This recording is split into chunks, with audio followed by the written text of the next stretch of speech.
Okay, good morning. Let me just share my screen. morning.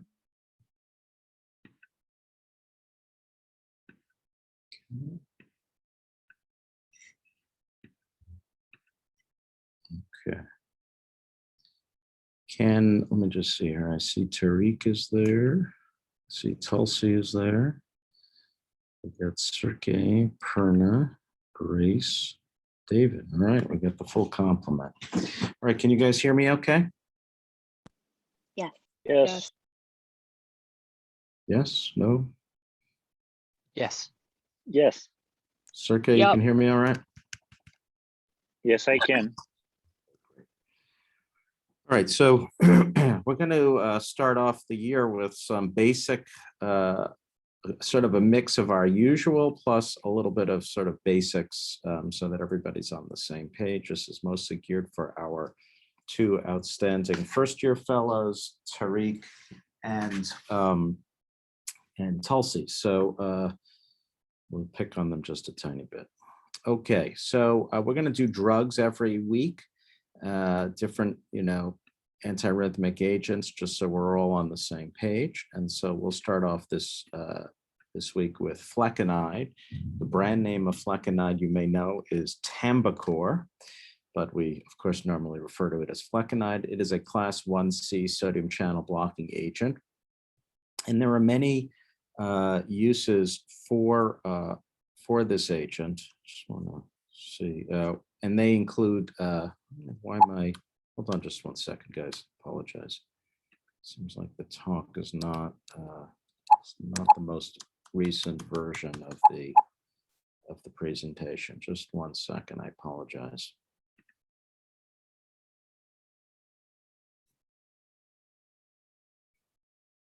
I don't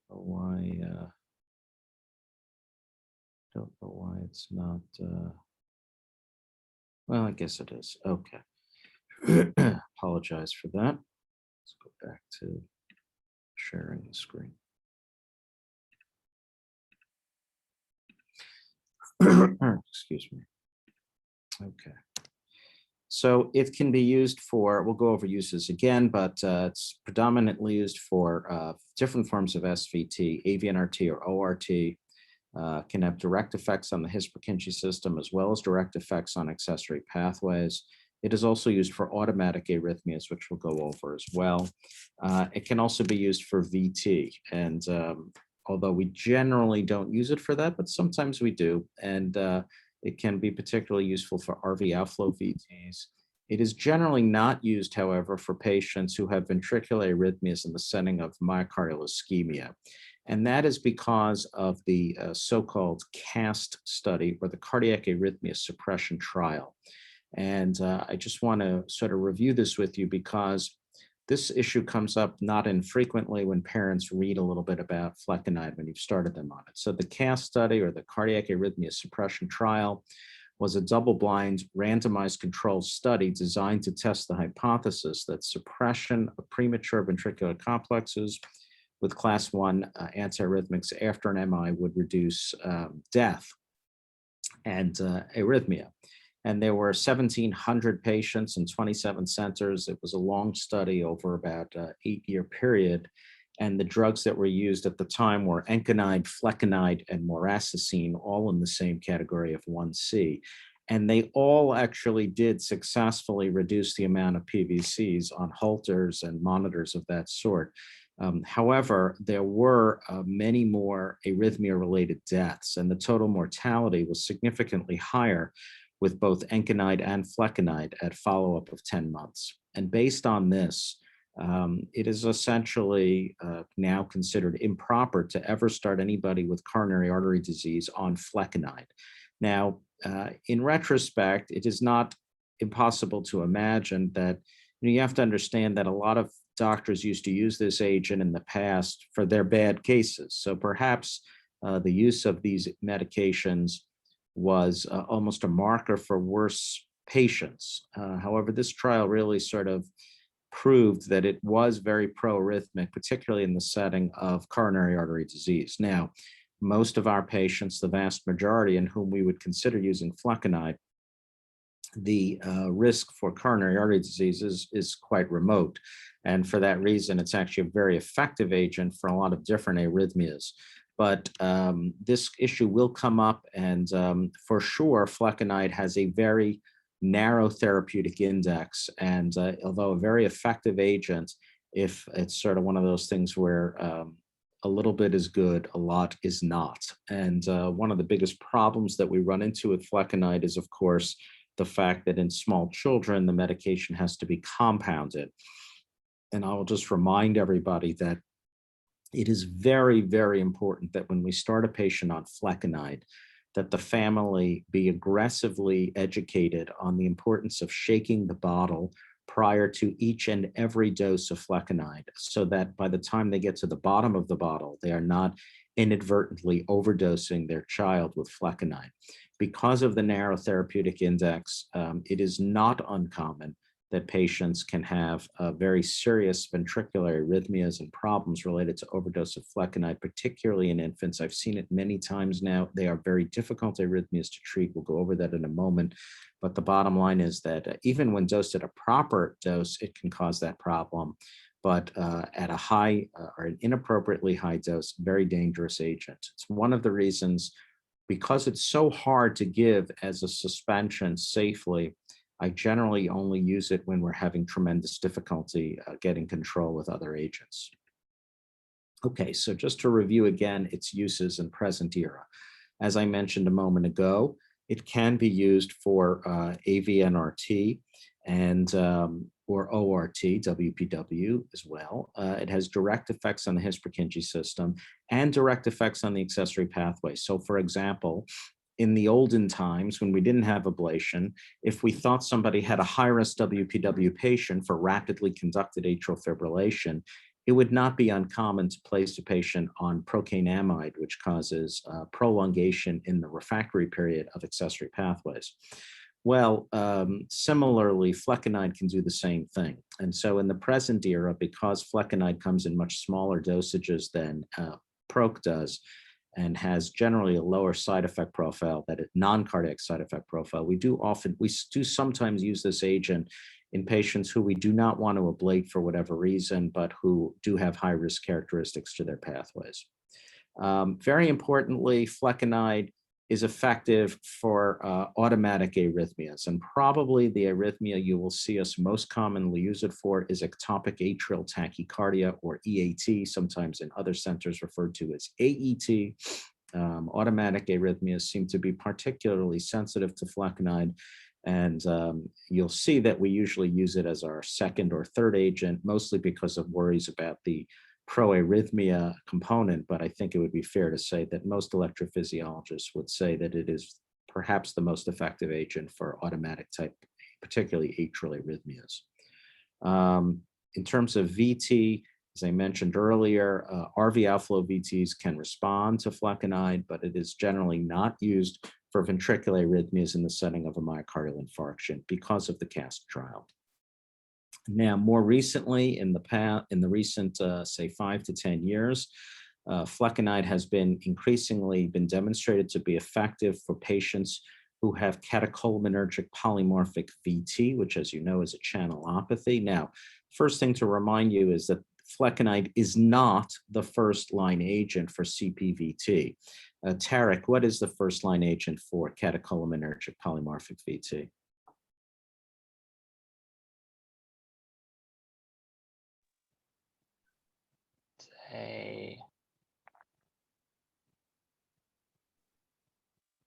Did you say something? I heard an A.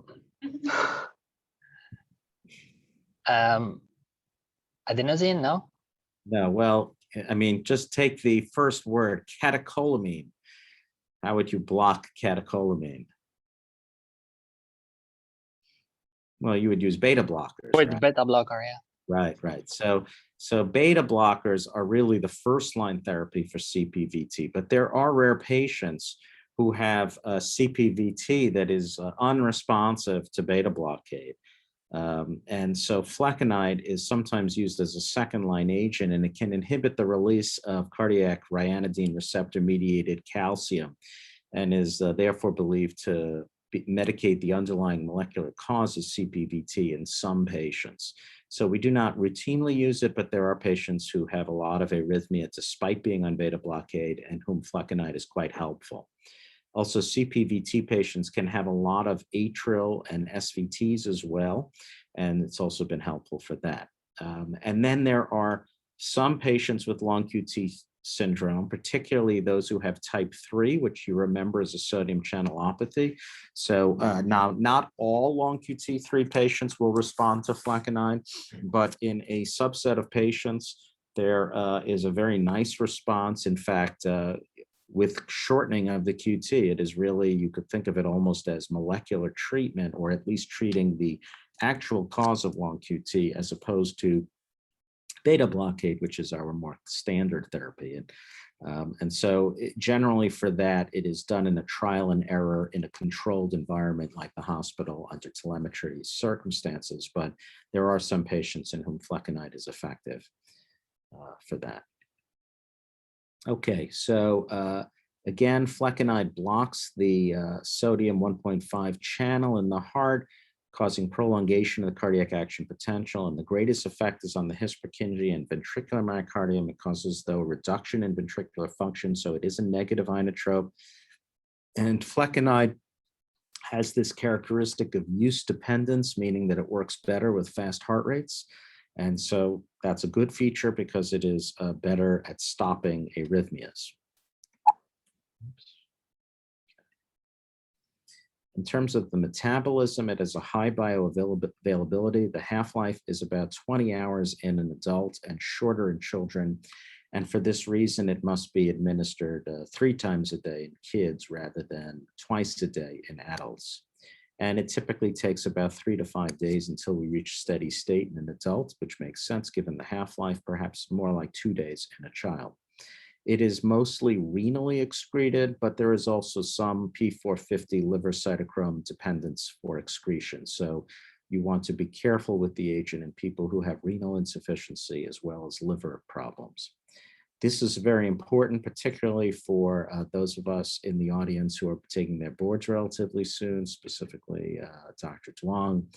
Amiodarone will raise flecainide levels, and flecainide may raise digoxin levels. And so you have to lower digoxin dosing with flecainide, and you have to lower flecainide dosing for amiodarone. So it's not uncommon that we will cut the dose in half, and similarly lower our flecainide dosing to half when someone is on amiodarone in that combination. That's a very important drug interaction that certainly has a real possibility of showing up on a board examination. Okay, how is it dosed? Well, it can be dosed in milligrams per kilo. So if you ask Dr. Love how to dose it, he'll tell you something differently.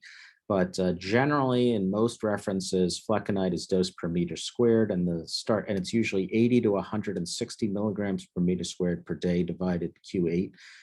I will sometimes start a little lower than that, particularly in newborns or in very young premature infants.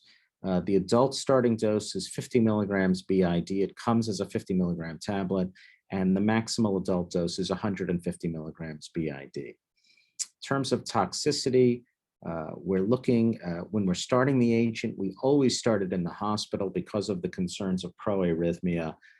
And we typically will monitor a patient for a minimum of 48 hours on telemetry when they're starting this medication. And we're looking for, and we'll also get a 12-lead ECG every day. And we're looking for QRS prolongation. Typically in V1 or V2, you'll start to see the development of a bundle branch if you're starting to get toxic on the agent. You do not want to see QRS prolongation. If you do, that could augur problems with toxicity from the agent. You also can see first-degree heart block or PR interval lengthening. So when you're starting someone on flecainide, you need to take the electrocardiogram each day and compare it to the prior one. The toxicity of this agent can be enhanced by hypokalemia. So you want to make sure the patient has normal levels of potassium, which is a concern, of course, if somebody is on high doses of furosemide. And then how do you treat somebody who's having ventricular ectopy as a result of flecainide? Well, first of all, thing to say is If you start to see a lot of ventricular ectopy after starting flecainide, for sure you need to either lower the dose or stop the flecainide. More likely stop the flecainide. That is not a normal reaction to flecainide. We would not ever expect to see that. And so if you see that, you can consider that a toxicity and you should stop the agent and consider a different agent.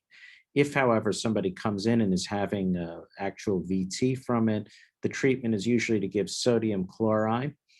Sometimes people give magnesium or calcium, epinephrine, obviously, if we are doing poorly. And then finally, a lipid infusion has been demonstrated to lower flecainide levels rapidly. So it's not uncommon that we'll infuse lipids in somebody who is toxic from flecainide.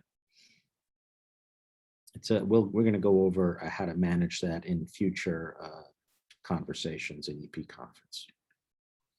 Okay, and that concludes our first drug that we will review in this conference. So again, we're going to do some fairly straightforward, simple cases just to get everybody on the same page. So this is a 2-week-old who's in the emergency department, and I am going to ask Dr. Condon if she has any thoughts on what this arrhythmia likely is, how would she acutely manage it, and how would she chronically manage it?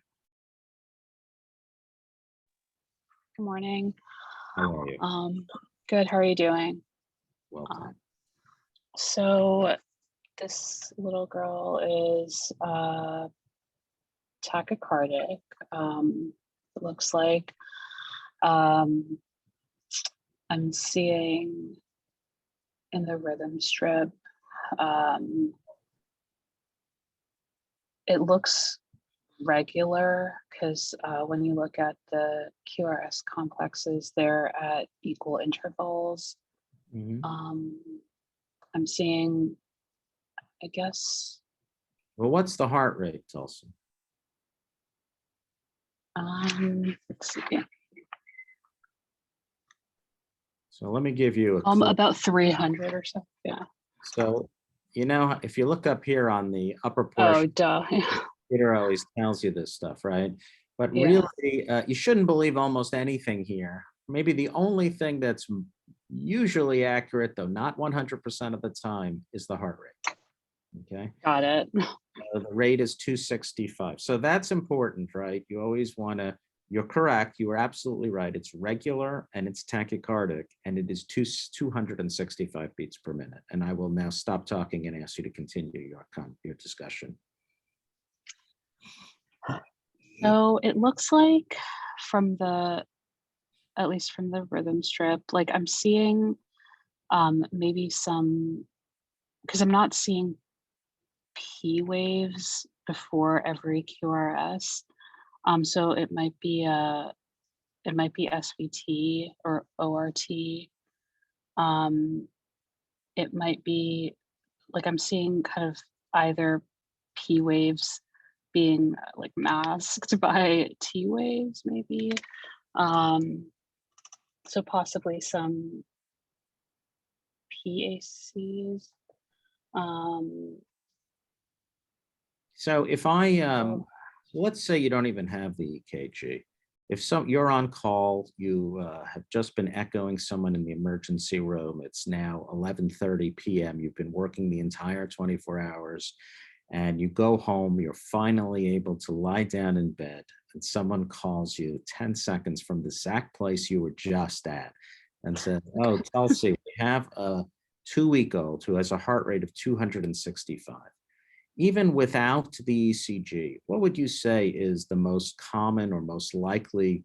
There are 2 diagnoses that are the most likely if you just hear about a newborn or a 2-week-old who has a heart rate of 265, even without looking at the tracing. In my limited experience, I would say either ORT or EAT. So ORT is certainly right as the #1 most likely. The second would be avnrt. Okay. Okay. So in other words, it is what you would call prior to becoming a cardiology fellow, SVT. But we don't call that anymore because we are now more sophisticated than those people. And so we're going to try to come up with an actual mechanistic diagnosis. And so if the heart rate is 265, first of all, SVT or reentrant tachycardias in young children are always above 250, almost always. So 265 is about the right rate.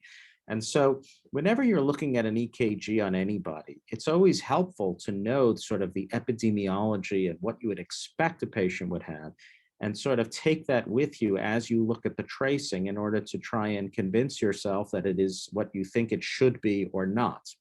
Okay.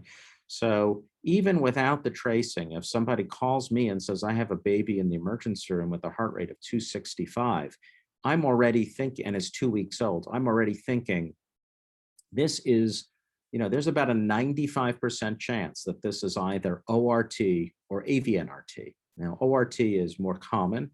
And again, just so we're all on the same page, in ORT, we have an accessory pathway mediated tachycardia. Now, how on the EKG would you be, and okay, and the other thing is a reentrant arrhythmia like ORT or avnrt would be very, very regular. And you've already said that it looks extremely regular. And I agree with you. The R to R interval is quite fixed on this tracing. So is there a way that you could distinguish on the surface electrocardiogram between ORT and avnrt? The width of the QRS, No. or is it the PR interval?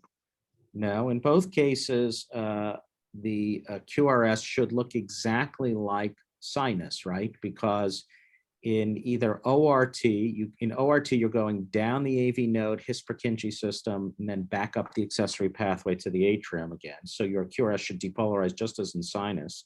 And in avnrt, you have reentry in the AV node, but the actual depolarization of the ventricles is passive through the his Purkinje system, just as in sinus rhythm. So the QRS, one of the defining features of it being avnrt or ORT is that the QRS should look exactly like sinus. And it would be hard to know in this case because you don't have a sinus ECG, you only have this one. But this QRS looks kind of like a normal QRS, a little wide for a newborn, but it could be sort of a rate-related type of a phenomenon. The his Purkinje system has trouble conducting at these types of fast rates. The other thing you want to look at is the R to P interval. You said the PR interval. It's actually the R to P interval. And so generally speaking, physiologically, it takes a minimum of 70 to 80 milliseconds to go down the AV node and then come back up the accessory pathway. So the general rule of thumb is if the RP interval is greater than 70 milliseconds, it is most likely ORT.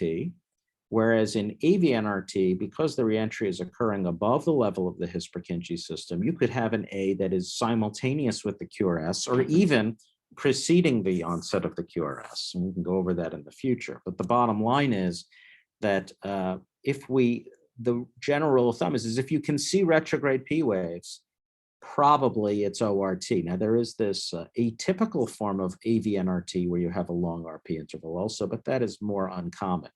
And I think when you look, and so those of you who have been coming to this conference for the last 2 years, like Grace and Perna, know that I've referenced that many years ago, I wrote a paper in which we looked at which leads on a surface electrocardiogram could best demonstrate retrograde P waves or allow us to make a good guess about the mechanism of tachycardia.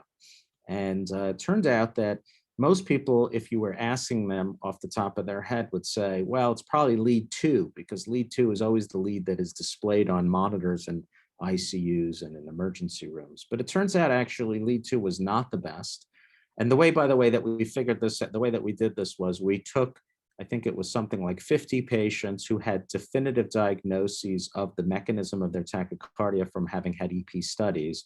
We took 12 leads in tachycardia and we cut the EKG up into 12 little boxes, 12 little parts. And we had me and one other electrophysiologist try and guess the tachycardia mechanism from each individual lead in a random and blinded fashion. And it turned out that V1 was the best lead in order to see retrograde P waves on average. And the second best was lead 3, the inferior lead. And so, and if you combined lead 3 and V1, we got the diagnosis like 95% of the time. And I think you can see here in lead 3, in this particular example, that there is a notching on the T wave. First of all, the T wave is unusual in that it's negative. So this is probably a retrograde P wave. And then once you've seen that, if you look up in lead 2, you actually do see that same inflection about the same point. And similarly in V1, you can see this little inflection of what is probably a retrograde P wave. And so in this case, what you would say is, since you can see the retrograde P wave separate from the QRS, if you took out your calipers, I think you would agree that this R to P interval is greater than 2 boxes, and therefore it's greater than 70 milliseconds. So if you were going to guess, we would say that this is most likely orthodromic reentrant tachycardia. We do not know that for sure. It's also possible that this could be EAT with one-to-one conduction. It could be some form of flutter, although babies who have atrial flutter usually have much faster atrial rates, typically as fast as 400 or 600 beats per minute in the atrium. And typically and paradoxically, the ventricular rate is a lot slower. Usually the ventricular rate in a newborn or in a 2-week-old who's having atrial flutter will be more in the range of 200.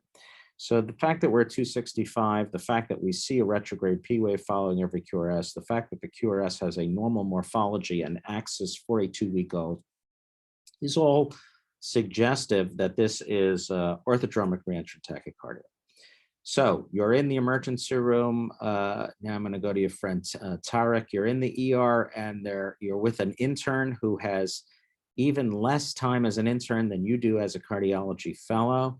They say they know that you once were a neonatologist in a former life. So how are you going to treat this, Tarek? Yeah, so we have to see if the baby's hemodynamically stable. But so if the baby is hemodynamically stable, we can start with the vagal maneuver. So we put the eyes on the face on the baby. At the same time, we prepare adenosine to be given. We have to get IV access and also prepare to shock the baby. All correct answers. So what would the starting dose of adenosine be? 0.1 mg per kg. Yes, so typically we would give 100 micrograms per kilo. If you look in some references, they say 50 mics or 0.05 milligrams, but you really should, in my experience, that often doesn't work. So I would start with 100 mics. You want to give it, remember that the half-life of adenosine is very short. It's very short.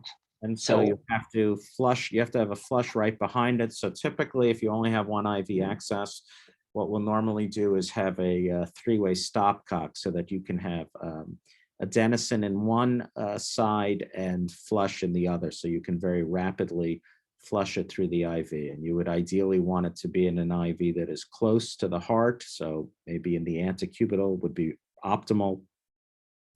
And again, you want to have about 8 to 10 cc's of flush behind it to really get it to the heart as quickly as possible. If you needed to shock the patient, would you do this as a synchronized cardioversion, or would you do this as or would you prefer to do it as asynchronous?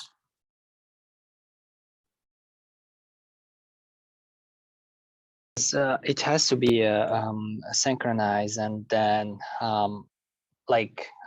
this is just when my experience, we start with 0.5 joule per kilo, and then usually it doesn't work, and then the second time is 1 joule per kilo. Okay, so right, we would always do this synchronized, right? What are we synchronizing to? Are we synchronizing to the QRS or to the atrium? We're synchronizing to the atrium. No, we're synchronizing to the ventricle. Why do we synchronize? What does it matter? I agree with you. We should do this synchronized. So we want to cut the accessory pathway. Right, but you could terminate tachycardia by shocking synchronized or asynchronous. Is there something we're concerned about that makes us want to go synchronized? Okay, so the most important concern is that we can put a shock on a T wave. If we asynchronously defibrillate somebody, it's possible that the shock could occur on a T wave, which could cause VF. And so we always want to, for SVTs of any sort, we want to synchronize to the QRS because we are trying to make sure that the defibrillator does not place the shock in a vulnerable period, which could result in VF or VT, okay? So that's a very, very important point. The other important point about defibrillating or cardioverting somebody is when you are doing it as a synchronized cardioversion, sometimes it takes the defibrillator a little bit of time before it can actually sense properly. So every once in a while, you'll be standing there, you have your pads on, you have decided you're going to cardiovert, and you hit the button and nothing happens. And typically the reason for it, so you charge and then you hit the button and nothing happens. And the reason nothing happens sometimes is that the device is having trouble sensing, and it's waiting until it sees at least 2 or 3 QRSs in a row, feels it can confidently and accurately sense the QRS, and then ablate. I'm sorry, and then shock. Hold on a moment. I'm sorry, they're calling me from the cath lab.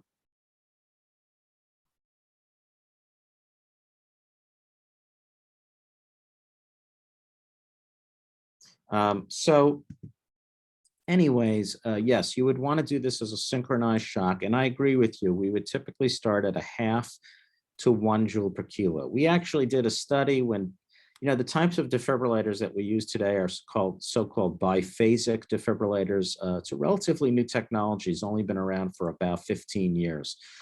Prior to that, we used monophasic defibrillators. And with biphasic, one of the benefits of biphasic defibrillators is that they require less energy to shock. In the old days, defibrillators would go to 360 joules, excuse me. They would go to 360 joules. Today, if you go to a standard defibrillator, you'll see that it only goes up to 200 joules. And that's because in a biphasic defibrillation, which biphasic refers to the shape of the defibrillation energy delivery, it has been demonstrated to be more efficient and more effective at cardioverting. And so when it first came out, we actually studied it and determined that actually in most patients for SVT, 1/3 of a joule per kilo was effective. But you are absolutely right in suggesting that sometimes that does not work. And so if you're ever doing a cardioversion with me, you'll see that I normally, for most patients, will give 1 joule per kilo, just as you suggested. Okay, so if you gave 1 joule per kilo, would you sedate the patient or would you do it awake? I think if you have, like in that situation, sometimes you don't have time to sedate, but like ideally you should sedate the patient. Yes, So they're comfortable. Right. So I tried to trick you there, Tarek, because I know that neonatologists are, in the past at least, were good at doing certain procedures without sedation. But I know that's the bad old days. But the bottom line is, if the patient, unless the patient is literally arresting and unconscious, you should always sedate somebody for a cardioversion. It's quite painful. And I know no babies ever complained, but I assure you they feel it. Okay, so you've given your 1 joule per kilo and it is not worked. What are you going to do now? So at that point, you will prepare to reshock the baby, but also prepare amiodarone to load the baby. Right, you could give amio, but how would you shock the baby? Would you shock the baby exactly the same way as you did the first time? You've just given 1 per kilo, so what are you going to do now? We go up to 2 joule per kilo. Right, you would double the dose and try 2 joules per kilo. If that is ineffective, I agree, you could give amiodarone. There are other agents you could give to try and do that. So now you You've successfully gotten the baby back into sinus rhythm. You're in the emergency department. Echocardiogram shows that the function is normal, so the child presumably was not in tachycardia for a long time. What do you want to do with this patient? The emergency room wants to know, do you want to admit him? Do you not want to admit him? Do you want to put him on therapy? Not? What's your... Yeah, so the baby has to be admitted and started on the tele, and also we will get EKGs if the episode recurs, but also we have to start him on maintenance therapy. So typically propranolol is going to be the choice, but we have to monitor the blood the blood glucose because of the risk of hypoglycemia. That's right. So we would typically admit a patient like this because we don't really know whether it's going to recur quickly or not. We have no idea how much tachycardia the baby had. All we know is it wasn't that bad because the function is normal. And so, yes, we would start chronic therapy, and propranolol is a very reasonable option. There are many options you could use. You could use digoxin if you were old school. You could use amiodarone as your first line of therapy. In many countries, amio is, oddly enough, is more available than certain other agents like propranolol. So you could use amio, you could use sotalol, flecainide. Pretty much almost any antiarrhythmic agent works as a reasonable option to prevent SVT in newborns. So typically we would, how long would you want to monitor a patient in the hospital? I think typically what I've seen, like they do a minimum of 5 days to 1 week. But I Wow, don't... you are a very conservative doctor. I'm guessing you're basing that on the fact that you mostly were taking care of babies with SVT who also were premature. But normally we would watch a baby for maybe 2 days. And if there was absolutely no SVT, there was no hypoglycemia associated with propranolol, we would normally send a patient home. The other very important point of managing patients with SVT is teaching the parents the signs and symptoms of SVT, because every once in a while an infant will come in moribund, having been in SVT for more than 24 hours. Once a patient has been in SVT for 12 to 24 hours, they start to develop dysfunction and they go into very low cardiac output. And we've seen patients who've had brain injuries and other very untoward effects of being in SVT, which was not recognized by the family. So typical signs and symptoms we ask patients' families to look at is things like, how does the baby feed?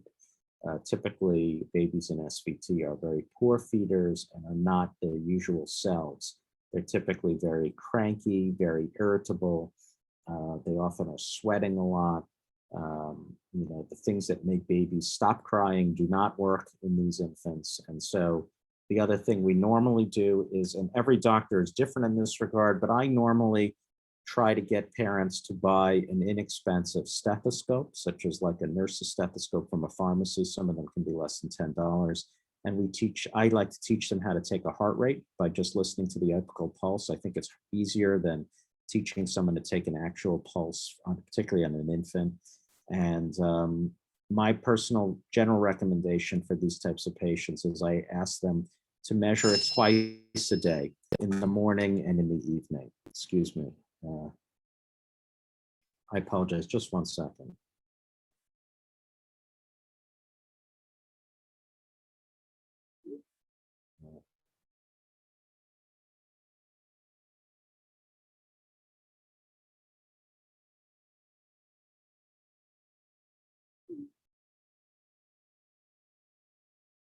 Sorry, we're having a little change in the CAT schedule.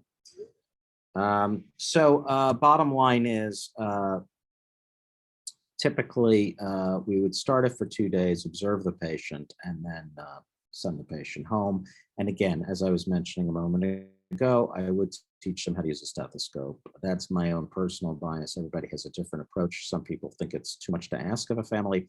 I definitely will be honest in saying that most patients, families who get good at it, tend to take it all the time. But what I normally say, as I was about to say, but my mind was taken aside, is simply that I will tell them to do it twice a day on the theory that if you're measuring it twice a day, even if the child were to go into ORT a minute after you did the measurement, 12 hours of SVT is generally well tolerated in an infant who has a structurally normal heart with normal heart function. So as long as you're checking every 12 hours, the likelihood of a disaster such as a moribund child coming in who's been sitting in ORT or avnrt for a long period of time is very low. And I think with that, we'll stop for today and we'll go on next week. So I apologize for the slightly low level of our conversation, but these are very critically important issues that we all need to be on the same page with. Does anybody have any questions before we conclude our conference today? I guess not. So hope everybody has a great day. I'll see you in sign up just a little while.